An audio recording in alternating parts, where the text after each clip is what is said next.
बेतिया में इंचार्जिंग वर्चस्व को लेकर बस स्टैंड में हुई गोलीबारी, 3 लोग गंभीर रूप से घायल, जीएमसीएच में भर्ती। आपको बता दें कि घटना बेतिया नगर थाना क्षेत्र अंतर्गत बस स्टैंड का है, जहां इंचार्जिंग वर्चस्व को लेकर गोलीबारी हुई है।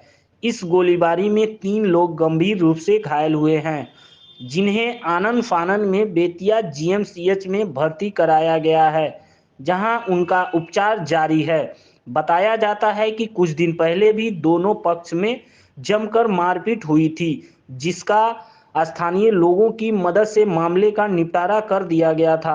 घायल युवकों में मोहित श्रीवास्तव उर्फ प्रिंस श्रीवास्तव, प्रवीण कुमार उर्फ रानू, शिवम कुमार उर्फ छोटू श्रीवास्तव है। वहीं मौके पर पहुंची पुलिस मामले की जांच में जुट गई है। मैं बुक कर रहा था और सरकारी गाड़ी, और मैं बुक कर रहा था बीएसआरटीसी का जो पटना चलता है उसका बुकर हूँ मैं। और मेरे भाई हम चालान बना रहे थे, अचानक से आए लो, हमला किया लो, बंदूक था और तलवार उलवार सा रड उड़ लिया था लो, और मेरे भाई पे हमला किया लो, मारने लगा लो। तो हम गए हैं बचाने, तो अचानक से हम पे भी हमला कर दिया लो, पूरा हाथ फ्रैक्चर कर दिया था, माथा पूरा चोट लगा, बहुत जोर से माथा।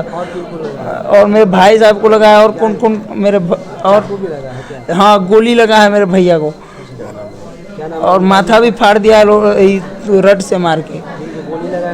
प्रिंस कुमार होगा, प्रिंस कुमार।